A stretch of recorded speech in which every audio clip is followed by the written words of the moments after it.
Selamat pagi, Shalom Bapak Ibu Saudara. Wah, kurang semangat. Coba saya undang untuk bangkit berdiri menghormati Tuhan. Ya, selamat pagi, Shalom semuanya. Apa kabarnya hari ini? Luar biasa, karena kita boleh ada saat ini itu semua karena kemurahan Tuhan. Mari kita tundukkan kepala kita. Tuhan, kami datang pada pagi hari ini ya Bapak. Kami datang Tuhan untuk kami menyembah-Mu Tuhan. Kami datang Tuhan karena kami tahu ya Bapa, kami ini bukan siapa-siapa Tuhan, tetapi oleh kasih-Mu Tuhan yang sangat besar Bapa, yang begitu sangat besar buat kami Tuhan, kami boleh ada saat ini Tuhan. Kami boleh bernafas Tuhan, kami boleh ada Tuhan di hari ini Tuhan.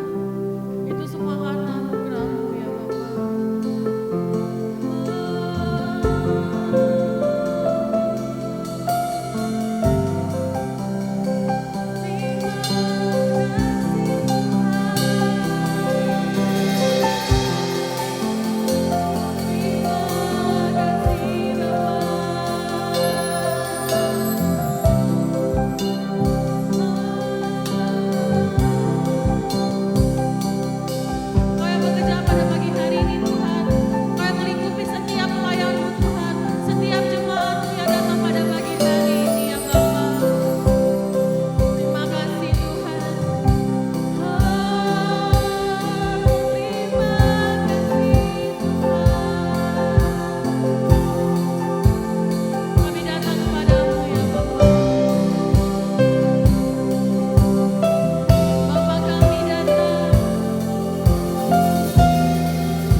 siap Tuhan untuk memuji Engkau. Dalam nama Tuhan Yesus, haleluya, amin. Silakan duduk Bapak Ibu Saudara. Kita mau naikkan pujian ini. Jalan hidup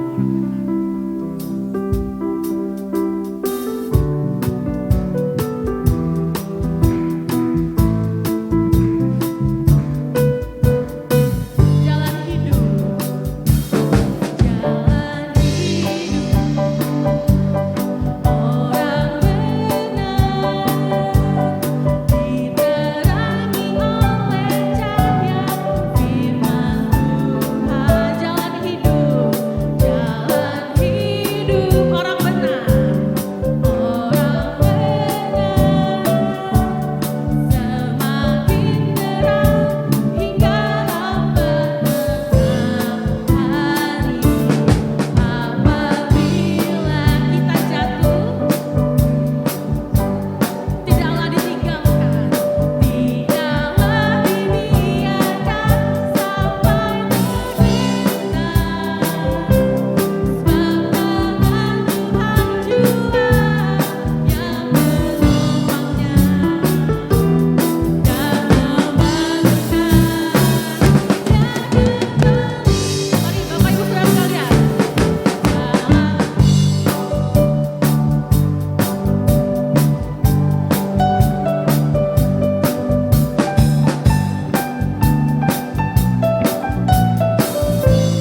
nasihat-Mu pada pagi hari ini Tuhan.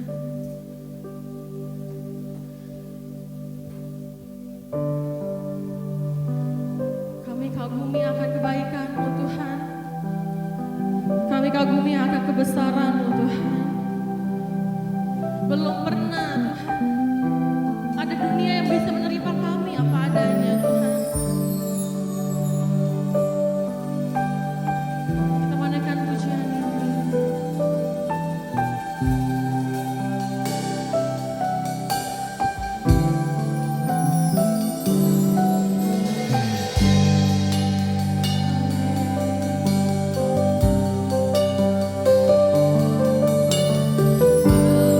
Belum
hati pikiran kami Tuhan.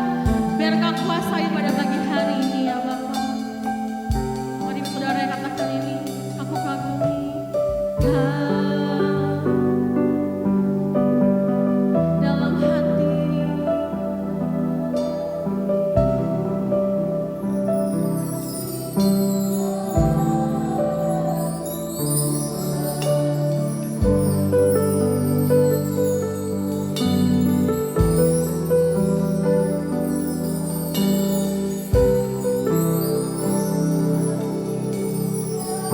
Katakan sekali lagi, Kau kasihmu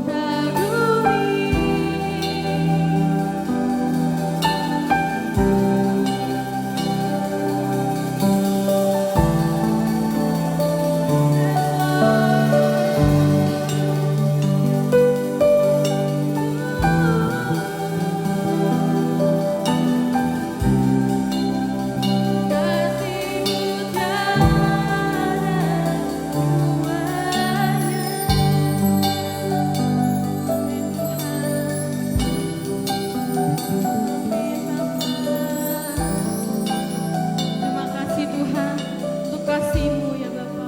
Terima kasih karena Engkau telah Allah yang Immanuel buat kami Bapa.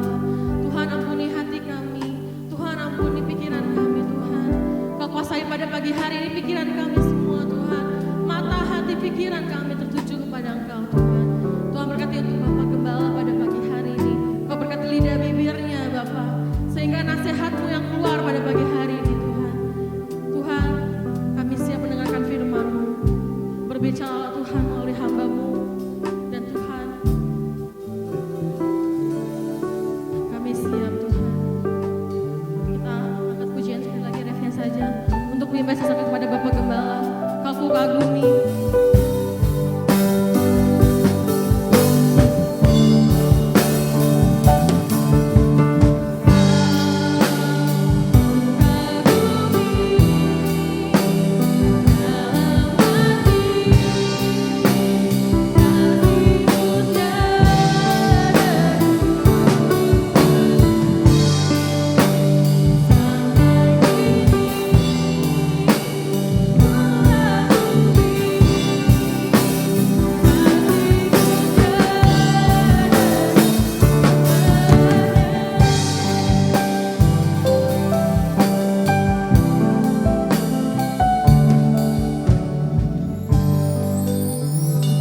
Dengan rendah hati kami datang kepadamu.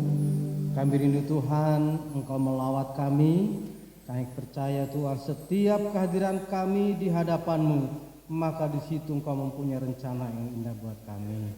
Urapi hamba-Mu, urapi kami sekalian, sehingga kami semua diberkati. Dan hari ini kami siap menjadi penyambung lidah kerajaan surga. Dalam nama Tuhan Yesus, kami sudah berdoa. Haleluya. Yang siap diberkati Tuhan, sama-sama berkata, amin. Silakan duduk.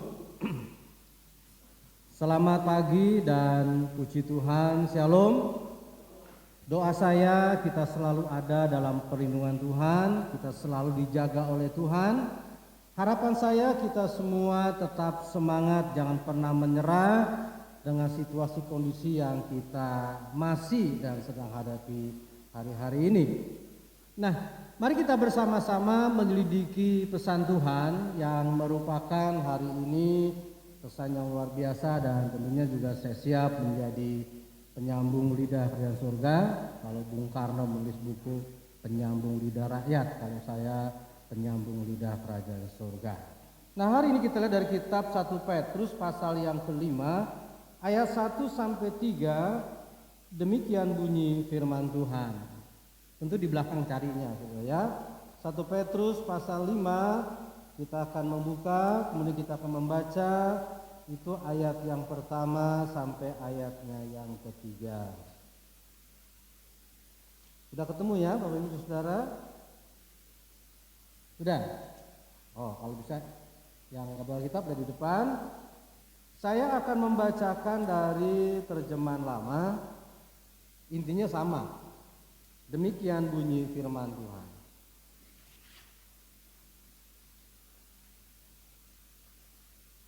Sekarang kepada para pengurus jemaat yang ada di antara kamu, aku memberi nasihat. Aku sebagai orang yang juga mengurus jemaat, yang menyaksikan semua kesengsaraan Kristus dan yang sama-sama memperoleh bagian dalam kemuliaan yang akan dinyatakan. Ayat 2, bimbinglah jemaat umat Allah yang ada di bawah tanggung jawabmu, jangan karena terpaksa, melainkan dengan ikhlas sesuai dengan kehendak Allah. Jangan karena kamu hendak mencari keuntungan, melainkan karena kamu senang melakukannya. Ayat 3, janganlah bertindak seperti Tuhan yang berkuasa atas orang-orang yang ada di bawah tanggung jawabmu, tetapi jadilah teladan bagi jemaat itu. Amin. Berbahagialah setiap orang yang mendengarkan firman Tuhan, merenungkan dan mempraktekkannya. Ini saya baca dari terjemahan yang lama, ini yang kecil saudara ya. Intinya itu sama. Bapak Ibu saudara-saudara, topik hari ini adalah better than good, lebih dari baik. Kalau dalam dunia pendidikan, di atas standar rata-rata. Kalau guru bilang standarnya 7, dia harus 8 atau 8,5. Better than good, lebih dari baik. Memang belum sempurna, kesempurnaan itu akan Tuhan Yesus berikan kepada kita. Bapak Ibu saudara sekalian, dunia juga mempunyai ungkapan bahwa hari ini harus lebih baik dari kemarin, besok lebih baik dari hari ini. Dunia saja punya ungkapan, hari ini apa yang kita lakukan tuh harus lebih baik dari kemarin. Nggak bisa kita rubah lagi. Apa yang kita lakukan dan sudah kemarin lakukan, nggak bisa. Hari ini harus kita lakukan lebih baik dari kemarin. Besok kita harus bisa lakukan lebih baik dari apa yang kita lakukan hari ini. Nah, hari kita melihat Bapak Ibu saudara-saudara, ada 3 pesan Tuhan lewat Rasul Petrus yang ditujukan kepada penatua. Kalau saya tadi itu pengurus gitu ya, dan terima pengurus. Penatua itu yang ada di beberapa daerah. Saya cek and recheck di sini di Alkitab ada, nanti Bapak lihat. Bapak Ibu sudah lihat. Di daerah Asia, artinya sekarang kan termasuk Indonesia nih. Daerah Galatia, Kapodekia, Pontus. Kalau mau tahu daerah itu lihat peta, karena di Alkitab kita di belakang ada peta. Saudara cek and recheck di perjalanan Rasul Paulus, walaupun kita konteksnya Rasul Petrus. Mereka berdua sama-sama hamba Tuhan yang dipakai dengan luar biasa. Bukan kebetulan kalau Petrus mengatakan, aku memberikan pesan ini karena Tuhan memberikan aku pemahaman ini yang aku tujukan kepada para penatua yang ada di beberapa daerah ini. Mari kita lakukan apa yang terbaik. Latar belakang ini tentunya kita ingat dalam Kejadian pasal 1 ayat 31 bahwa Allah menjadikan sisi dunia ini sungguh amat baik. Pemahaman yang kita harus pahami, mindset cara berpikir kita. Tuhan sudah memberikan yang terbaik. Jangan pernah diganggu gugat saudara-saudara.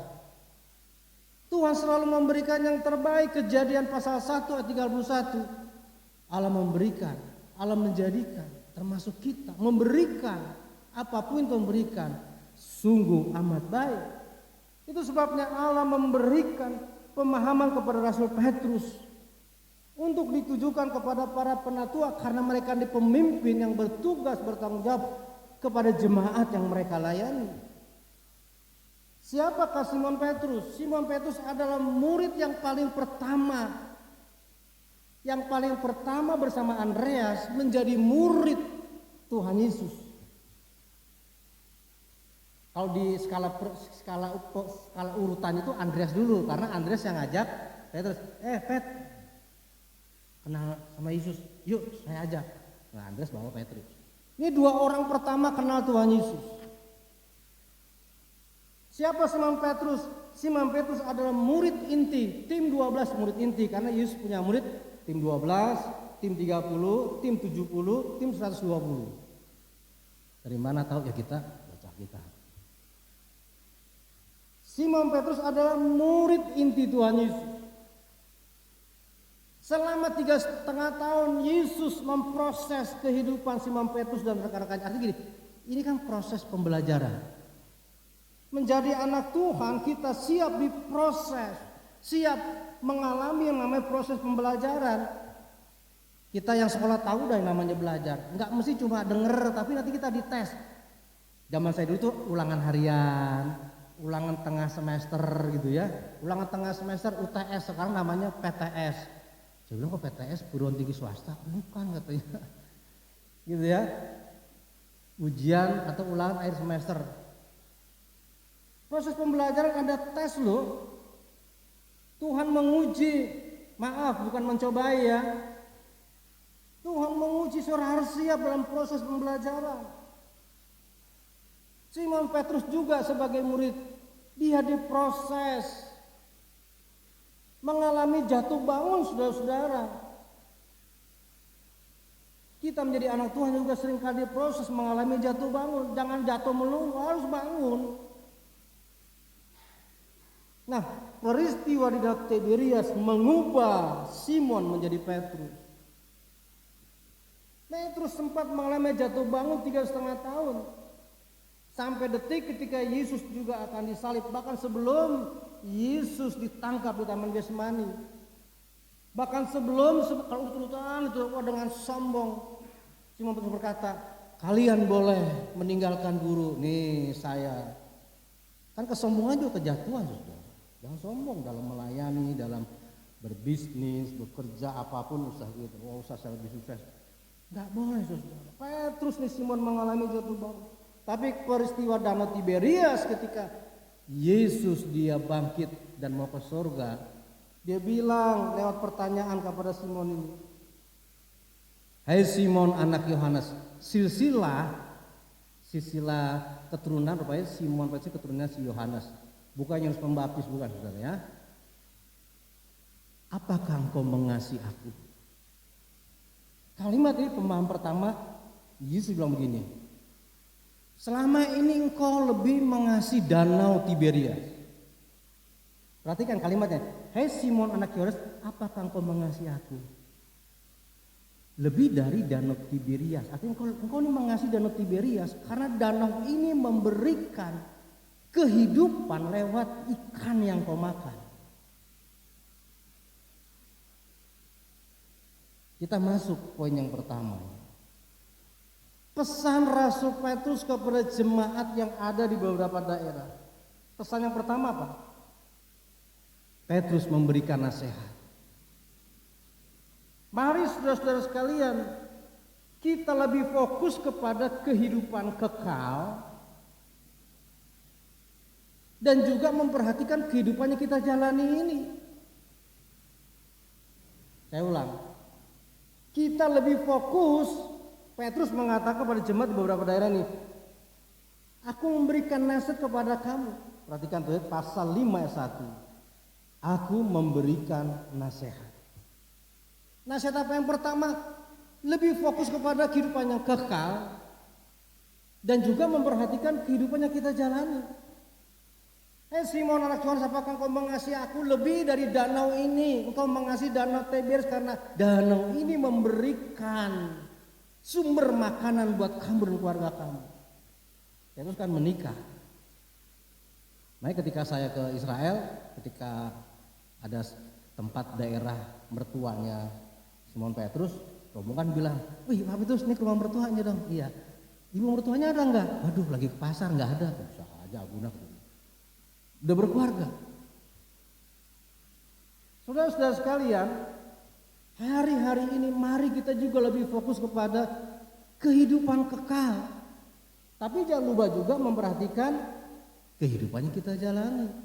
Karena ketika Yesus Tuhan kita dicobai, dicobai itu bukan diuji ya sama si iblis. Iblis nggak pernah menguji, dia selalu mencobai.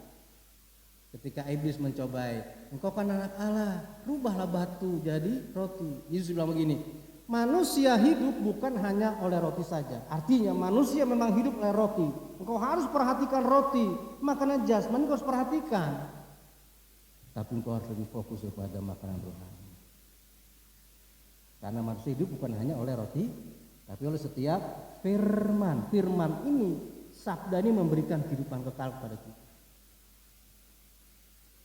Yang kedua, kalau sudah membaca 2 Petrus pasal 2 ayat 1 dan seterusnya, nasihat Petrus kepada jemaat di sini, penatua khususnya, bukan hanya saja fokus kepada kehidupan kekal, mewaspadai guru-guru palsu yang mengajarkan ajaran palsu. Nanti 2 Petrus pasal 2 ayat 1 baca ya, perikopnya itu tentang guru palsu. Kalau engkau sudah menjaga makanan rohani, engkau harus mewaspadai ada guru yang memberikan makanan rohani tanda kutip yang tidak sehat. Saya tahu dari mana Pak Gembala, Pak Putus tentang makanan rohani yang sehat dan tidak sehat. Ajaran palsu atau ajaran yang menyesatkan. Setiap firman yang kami sampaikan, hamba-hamba Tuhan ini menyampaikan, itu memberikan makanan rohani. Ketika sudah cek and dicek, kok saya nggak sejahtera ya? Oh ini kayaknya saya nggak ngerti ya. Aduh saya baca di Google gitu ya, atau di YouTube saya dengar khotbah dari kok kayaknya firman ini kok kurang saya mengerti ya. Sudah bisa tanya. Kalau bahasanya, tapi terus ini makanannya sehat nggak ya? Maaf, jangan tanya soal enak nggak enak. Selera itu. Kalau enak nggak enak selera. Tapi kalau sehat itu standar. Enak nggak enak kalau sehat kita harus makan. Gitu sih saudara. Makanannya sehat nggak ya? Tugas seorang penatua, tugas seorang pemimpin di sini terus malah memberikan makanan-makanan rohani yang sehat. Makanya saya bersyukur BPD tahun kemarin itu memberikan program yang namanya ngeteh. Ngeteh itu ngobrol teologi. Saya dipercaya untuk menjadi penanggung jawab program ini. Bersyukur salah seorang pemain sinetron, bintang film gitu ya, yang sempat di solusi ada program yaitu Adi Otnel siap jadi host dan dia tidak mau dibayar. Saya bilang, Mas Andi maaf nih kita belum bisa memberi. Wah nggak usah, saya dipercaya luar biasa. Tenang aja, saya siap kok. Dia manggil saya apa ya? Sekarang kita akrab. Nanti kapan-kapan. Tapi karena kondisi belum. Udah setahun ini kita apa sebagai tanggung jawab itu sebagai hostnya. Nah program BPD ini memberikan makanan rohani yang sehat kepada seluruh pendeta khusus gembala yang ada di DKI. Ini loh ajaran-ajaran yang alkitabiah. Jangan menyimpang dari ajaran ini. Nggak paham, nggak ngerti yang bukan background teologi atau teologi sendiri pun tanya kepada orang yang paham.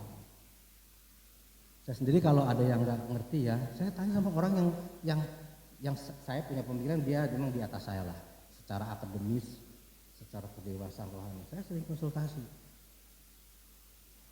Supaya apa? Oh saya juga dilengkapi juga saudara. Saya memberikan nasihat tapi bisa minta nasihat juga saudara. Hal-hal yang memang itu sehat. Maaf bukan enak, enak itu selera saudara. Petrus di sini memberikan nasihat saudara sekalian.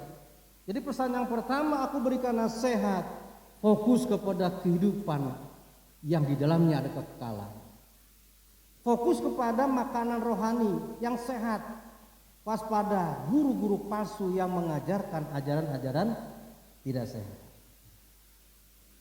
Gitu ya. Itu sebabnya saya selalu memberikan nasihat kepada saudara.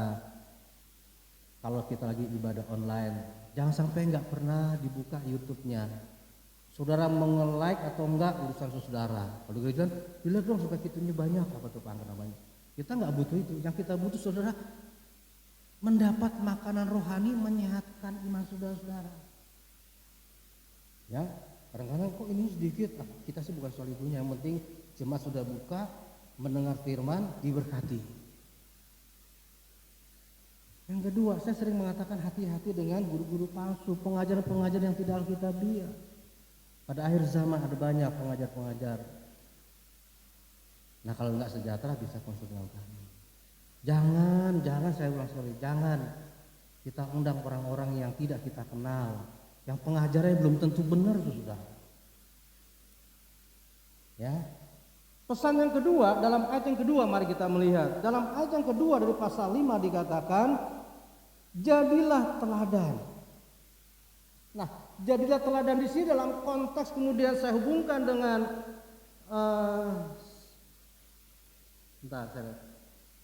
ayat 2 ini dengan ayat yang lain, saudara. Itu berbicara mengenai pengabdian, saudara. Pengabdian yaitu sesuatu yang kita lakukan dengan hati.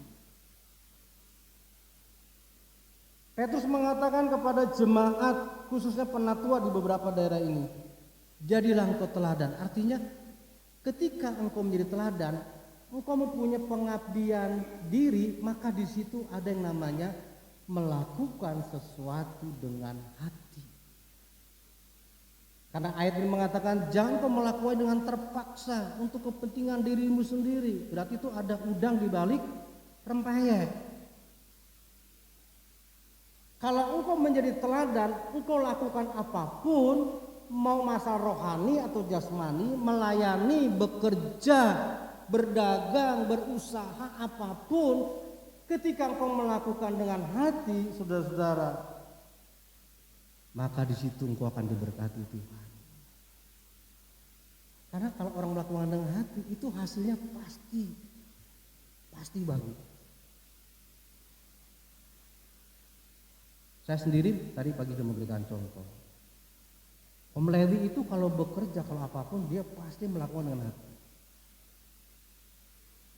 Ketika dulu dia kerja gitu ya, beliau bekerja dulu. Jam 8 masuk, jam 7 beliau udah datang. Bukan pekerjaan dia lakukan, kadang nyapu, ngepel gitu ya. Kalau tugas keluar daerah, ke Lampung, ke Palembang, keluar daerah, saya pernah diajak ke Palembang, ke Lampung. Ke Palembang itu tahun 73. Bangga belum lahir ya, tahun 73 ya. Saya dari Palembang tuh, udah lewatin jembatan Ampera itu. 74, 75 ke Lampung. Itu kalau pergi ke sana, orang teman-temannya kalau ditugaskan naik kapal terbang, beliau naik kapal laut. Yang lainnya nginep di hotel, beliau di losmen. Orang-orang makanya di Pentagi, di Solaria, dia di warteg gitu. Ya karena saya tahu, karena saya diajak kan. Tapi maaf, saya tahu dari siapa?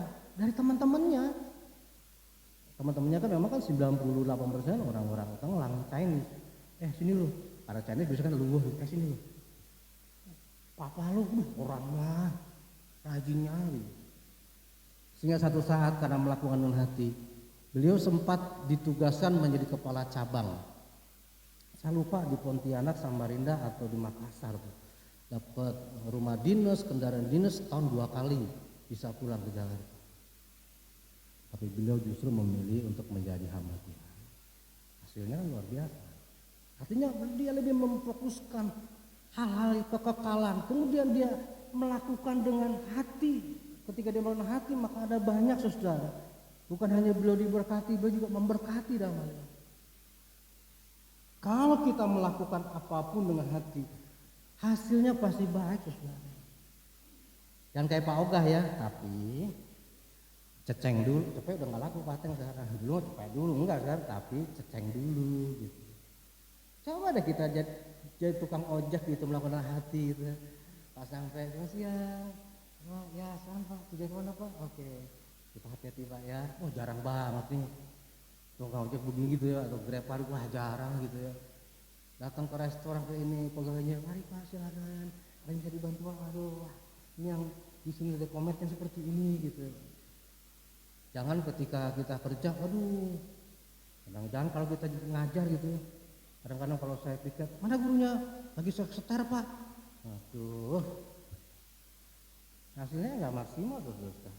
Oke, pesan yang pertama, Petrus memberikan nasihat. Ini juga menjadi pesan bagi kita, saudara. Pada hari-hari ini ada banyak rekan-rekan kita yang membutuhkan nasihat. Memberkati bukan hanya segi materi, tapi ketika kita memberikan nasihat kepada rekan-rekan kita, itu juga memberkati. Siapa tahu ketika kita memberikan semangat bro, semangat sis, dia lagi down tiba-tiba, kayak handphone yang udah mau lowbat dicas, gitu saudara. Kita ngalamin yang mungkin saya ngalami itu, dia teman-teman gitu kan, gimana Pak Petrus, semangat ya, udah sehat, sehat dong, kasih semangat, iya. Membutuhkan mungkin apa ya, masukan-masukan yang sebetulnya kita ngadepin, makasih ya, hanya sekedar WhatsApp doang saudara, kan enggak cuma berapa sih WhatsApp, tapi itu dampaknya, memberkati banyak orang. Ya, pesan yang kedua, kita lihat ayat yang kedua. Nah, ayat yang kedua tadi dikatakan, jadilah engkau teladan, melakukan dengan hati. Yang terakhir, yang ketiga. Mari kita lihat di dalam ayatnya yang ketiga, saudara sekalian. Ayat yang ketiga demikian bunyi firman Tuhan.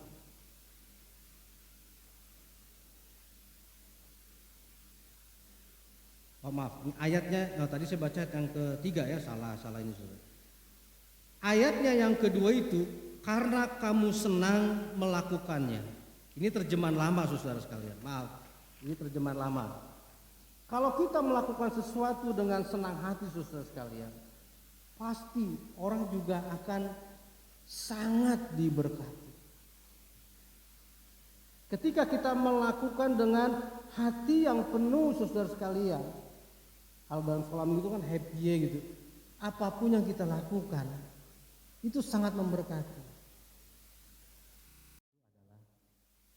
Ibadah artinya bahwa itu juga memberkati kita, karena dengan saya, wah, orang itu rasanya damai ya. It is something honest. Ada apa ya? Bisa jadi dia langsung dia tanya kita, happy nih ya? Iya, kenapa? Tuhan itu baik. Bisa gitu ya? Nah, bisa kita memberi kesaksian juga. Saya percaya dengan demikian apa yang kita lakukan saudara sekalian, bukan hanya dari segi materi, dengan apa yang kita lakukan itu juga bisa memberkati banyak orang. Dan yang terakhir kalau dalam ayat 3 dikatakan bahwa kita juga harus berani membayar. Mau makan yang sehat, kalau dalam konteks selera enak, pasti ada harga yang harus berani kita bayar. Atau konteksnya beli barang deh, beli arloji yang ecek-ecek dengan arloji yang berkualitas, harganya beda. Kalau kita ingin mendapat sesuatu yang baik, kita juga harus berani bayar. Kembali ke Simon Petrus. Ketika Simon Petrus sekalian, dia hidupnya berubah, dia berikan yang terbaik untuk Tuhan. Next, dia berani berharga. Dalam pelayanannya ke kota Roma di negara Italia, di sana rupanya orang-orang Kristen sedang diburu, ditangkap, dimasukkan ke sebuah stadion. Nah, di stadion itu maka orang-orang Kristen ini akan dimangsa oleh singa yang berminggu-minggu tidak dikasih makan. Ya memang manusiawi kalau mereka takut.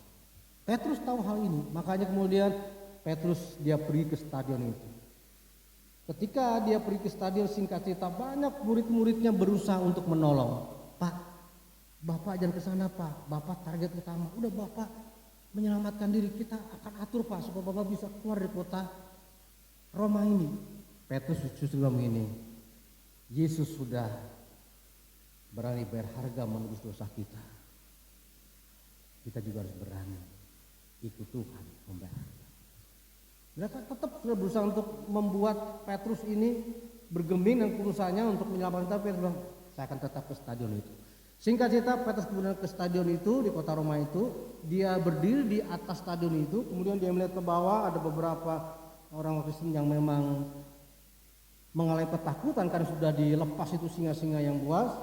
Tetapi kemudian Petrus dia memberikan penguatan, kekuatan dengan praise and worship.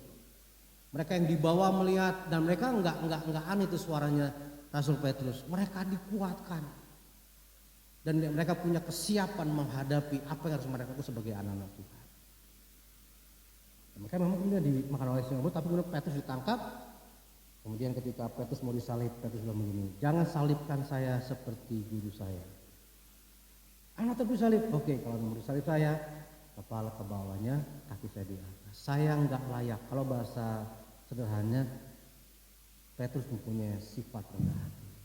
Jangan seperti guru saya, dia terlalu agung. Salibkan dengan kepala di bawah, kakinya di atas. Nah, kalau kita melakukan sesuai dengan senang hati, kita melakukan sesuai dengan berani berharga di situ, hasilnya pasti baik. Dan sampai sekarang saudara sekalian, karena Petrus kemudian disalib di kota Roma, maka di situ di daerah Vatikan dimakamkan di situ, dan Petrus menjadi paus yang pertama dari Gereja Katolik Roma. Setelah itu baru Paus Pius sebagainya. Sejarah gereja saudara. Kembali kepada pemaaf kita. 1 Petrus pasal 5 ini sebetulnya bukan hanya ditujukan kepada para penatua, para pengurus yang ada di beberapa daerah, tapi kepada kita. Yang pertama, mari kita belajar untuk memberikan nasihat. Bisa jadi banyak rekan-rekan kita membutuhkan masukan-masukan saudara. Coba. Banyak hal saudara. Belum kerja ya bro, semangat, Tuhan pasti buka jalan. Lu mah bisa ngomong, iya kalau gue sih mungkin bisa ngomong, tapi gue bisa doa buat lu. Pintu Tuhan pasti terbuka. Punya iman gak? Itu juga cerdas juga ngomong, punya iman gak? Dia kan bilang, punya iman, jadilah sesuai dengan iman lu. Tapi udah pas. Kalau udah gue ragu-ragu ya kalau iman ragu ya udah. Kalau orang jalan ragu-ragu nggak mau jalan ke sana nggak jadi, nyampe nggak? Dia pasti bilang nggak nyampe. Ya makanya minta hikmah sama Tuhan supaya kita itu memberikan nasihat. Petrus bukan hanya pintar memberikan nasihat, maaf, dia juga melakukannya. Dia tahu kehidupan lamanya, tapi dia nggak mau kembali kepada kehidupan lamanya. Dan itu yang disebutkan oleh rekan sepelayanannya Rasul Paulus. Nanti Bapak Ibu bisa buka di Filipi pasal 3, 13b. Paulus rekan Petrus mengatakan, aku melupakan apa yang di belakangku, itu sangat menyakitkan Tuhan. Aduh, aku mau orang Kristen, aduh, aku mau mencaci maki Tuhan, itu masa lalu, itu nggak bisa diperbaiki. Tapi hari ini aku harus perbaiki, karena apa yang dilakukan hari ini berdampak untuk hari yang akan datang. Maksudnya Pak Petrus, jangan tunda besok. Mohon maaf besok mungkin terlambat. Saya sendiri sebelum berencana ingin ketemu dengan beberapa teman-teman gitu. Nih COVID ini nggak ketemu, nggak bisa ketemu saudara. Hampir tiap bulan itu 2 orang teman itu nggak ada. Minggu kemarin saya dapat info lagi teman gitu, dosen 56 tahun. Saya cek yang dicek COVID Pak Petrus, aduh. Jadi ada banyak sesuatu sebetulnya apa yang kita melakukan besok itu kalau nggak dari sekarang bisa terlambat. Jadi apa yang kita bisa hari ini nggak usah ditunda. Karena apa yang kita lakukan hari ini itu menentukan untuk langkah berikutnya apa yang akan terjadi besok. Itu sebabnya mari saudara lakukanlah di atas standar rata-rata. Petrus sudah melakukan hal itu.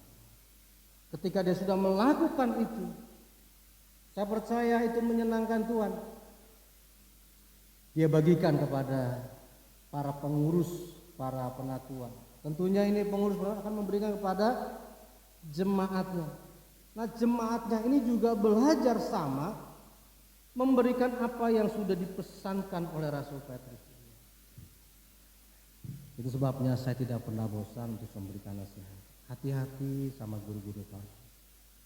Saya bertanggung jawab dengan rohani saudara. Sepanjang saudara masih bisa dinasihati. Saya memberikan support selalu. Kemudian belajar untuk melakukan dengan hati. Aduh kalau nggak dengan hati saudara kayak Pak Ogala. Tapi kadang-kadang berikanlah kesabaran Tuhan. Ya kan Musa aja orang paling sabar dulu sempat S0 ini. Ya makanya Musa bilang begini dalam doanya. Ajar saya Tuhan menjadi orang yang bijaksana. Tapi yang terakhir ini saudara, kita berani nggak ya untuk berharga itu? Ini yang menjadi sebuah tekad untuk kedepannya saudara. Apapun yang terjadi kita harus berani berharga. Kalau orang tanya kenapa, simple jawabnya, Yesus sudah bayar harga kita di kayu. Yang berbahagia adalah setiap orang yang mendengar firman Tuhan, merenungkan dan mempraktikkan. Amin. Tuhan memberkati. Mari kita sama-sama bangkit berdiri.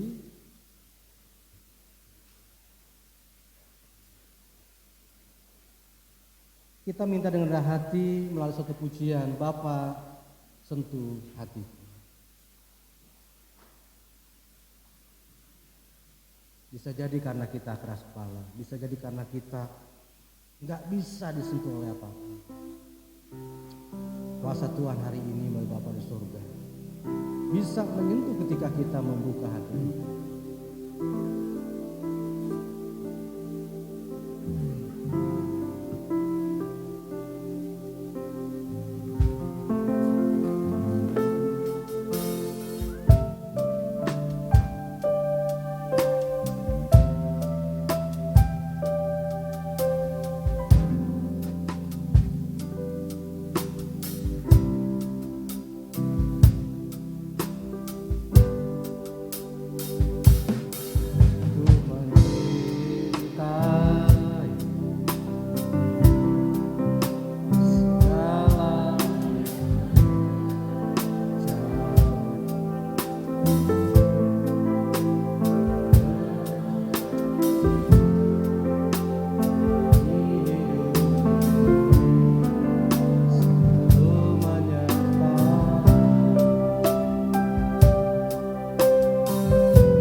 Kiranya hari ini Tuhan, kami membuka hati kami untuk menerima sentuhan kasih-Mu ya Tuhan.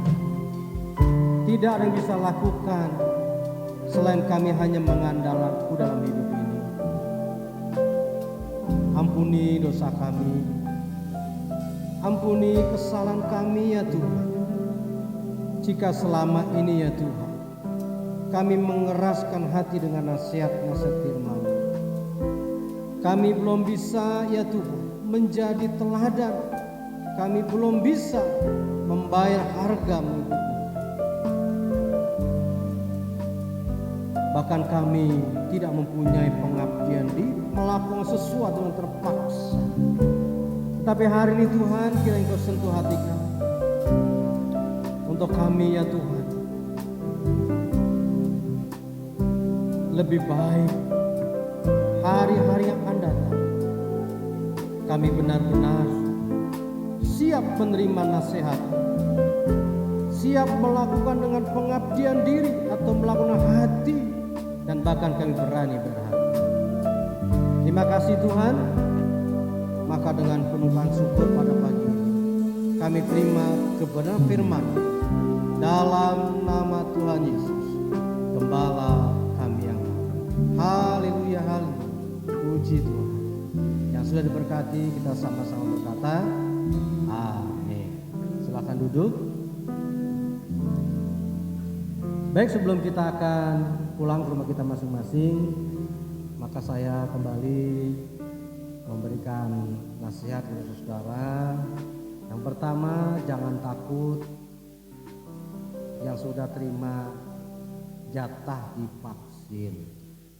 Sekali lagi, saudara siap divaksin. Saya hari Jumat kemarin sudah divaksin. Jadi memang vaksin ini saya sendiri melakukan pengkajian yang mendalam secara pribadi. Saya melihat masukan-masukan dari Sinode kita GBI, dari pemerintah. Setelah dikaji, kemudian akhirnya Sinode memutuskan, pemerintah memutuskan bahwa vaksin ini aman. Bahkan dari Sinode pun vaksin ini tidak ada chip. Karena ada dokter Kristen mengatakan bahwa chip itu tidak ada di benda cair, dia ada berbentuk logam.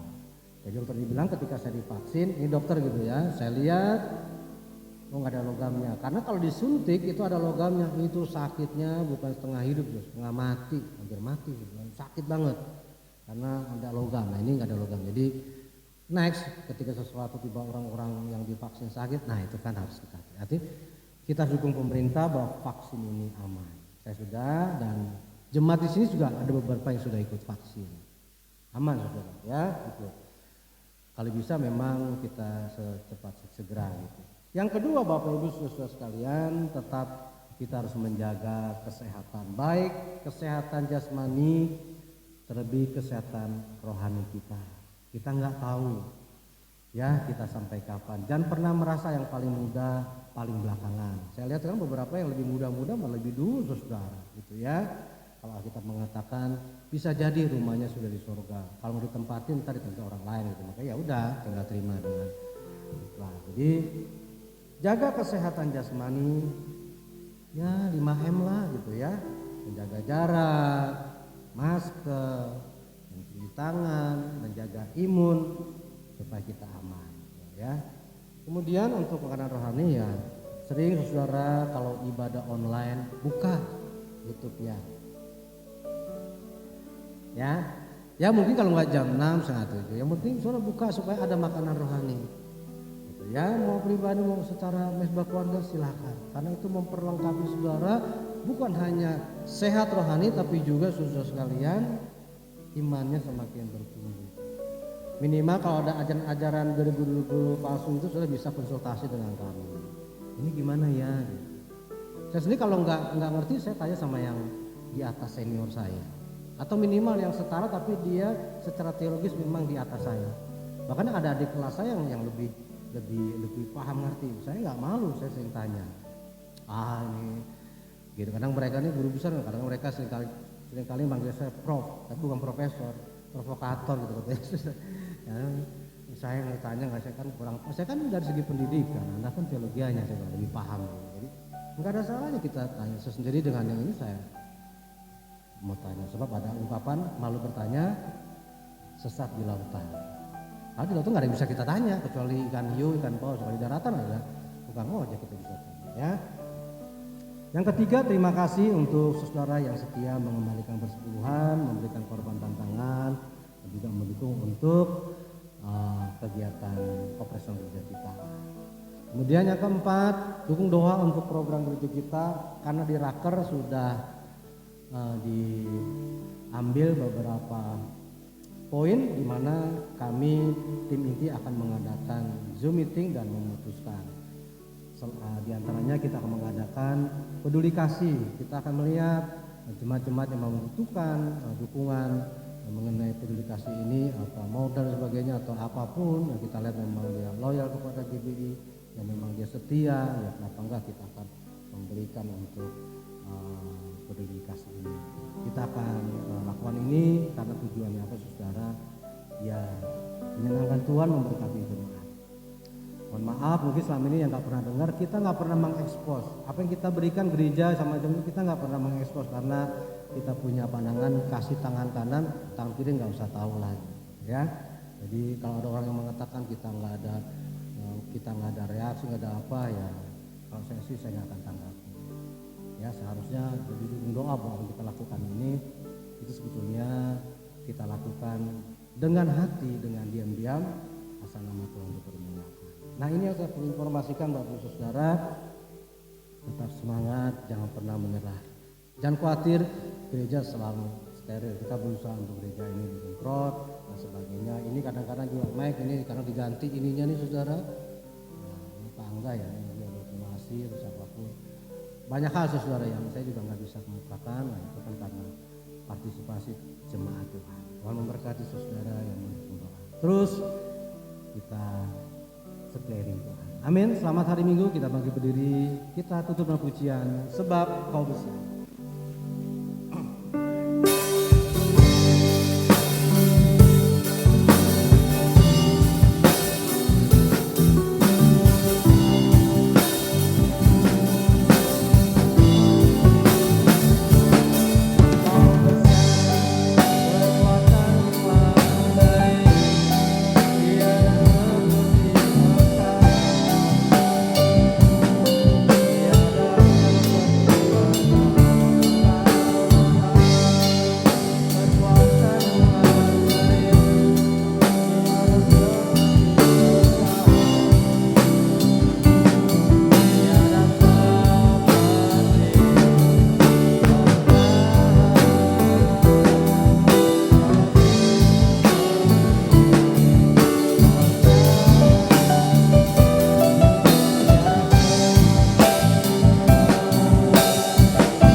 Bagimu tidak ada yang mustahil. Dan hari ini kami bersyukur melalui kerana firman-Mu Engkau sudah berpesan kepada kami. Kiranya pesan-Mu ini Tuhan bukan kami hanya dengarkan, tapi juga kami akan praktekkan dalam kehidupan kami. Mampukan kami tidak mampu ini dimampukan untuk menjadi berkat bagi banyak orang lain karena Engkau sudah memberkati. Ini saatnya tangan kami terbuka untuk memberikan sesuatu, baik materi, nasihat atau apapun, dan yang kami lakukan itu dengan hati sehingga menyenangkan-Mu, dan kami berani berharga dalam mengikut Engkau. Berkati seluruh jemaat-Mu, berkati seluruh hamba-hamba-Mu yang sudah melayani pada hari ini. Tuhan, kiranya berkat-Mu mengalir kehidupan mereka. Dalam nama Tuhan Yesus Kristus berlipat kali ganda Engkau berkati mereka. Baik hamba-hamba-Mu yang sudah melayani, seluruh jemaat-Mu yang telah memberi maupun yang belum bisa memberi, yang setia mengembalikan persepuluhan, yang setia memberikan korban tantangan. Dalam nama Tuhan Yesus Engkau berkati mereka berlipat kali ganda. Hari ini kami juga berdoa untuk jemaat-Mu yang sakit dimanapun mereka, siapapun mereka, apapun penyakit mereka, Engkaulah dokter di atas segala dokter. Dengan iman kami berdoa buat mereka di dalam nama Tuhan Yesus Kristus. Kuasa-Mu menyembuhkan mereka sesuai dengan iman mereka. Hari ini mereka menerima kesembuhan ilahi. Yang susah Tuhan berikan penghiburan, yang mencari pekerjaan Tuhan Engkau tolong buka jalan, yang bekerja dan tidak bekerja Tuhan memberkati mereka. Kami tahu Tuhan jalan-Mu terbuka, jalan-Mu memberkati. jalan-Mu melindungi dan menjaga mereka. Terima kasih Tuhan. Bangsa negara kami, terus kami dukung doa sehingga NKRI aman dalam perlindungan.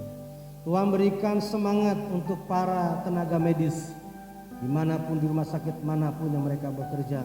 Berikan kesehatan yang prima, berikan semangat dalam mereka bekerja. Tuhan berkati pekerjaan mereka. Terima kasih Tuhan, terima kasih. Inilah doa kami, Engkaulah jawaban dalam setiap doa-doa kami. Berkati program kami untuk menjadi program yang menyenangkan-Mu. Dalam nama Tuhan Yesus, dengan penungkapan syukur kami tutup ibadah hari ini. Haleluya. Nah ini jemaat, mari kita membuka dan mengangkat kedua tangan kita. Jemaat yang dikasih Tuhan Yesus, diberkatilah engkau ketika engkau masuk ke rumahmu, sehingga rumahmu dan rumah tanggamu aman dalam perlindungan Tuhan. Diberkatilah engkau kemanapun kau pergi, sehingga Tuhan menjadikan perjalananmu berhasil, beruntung karena Immanuel, Allah beserta dengan engkau. Dan kini pulanglah dengan damai sejahtera. Terimalah berkat dari Allah Bapa, cinta kasih sayang dari Tuhan Yesus Kristus, urapan dan Roh Kudus menyertai kita hari ini sampai selama-lamanya. Bapa, terima kasih.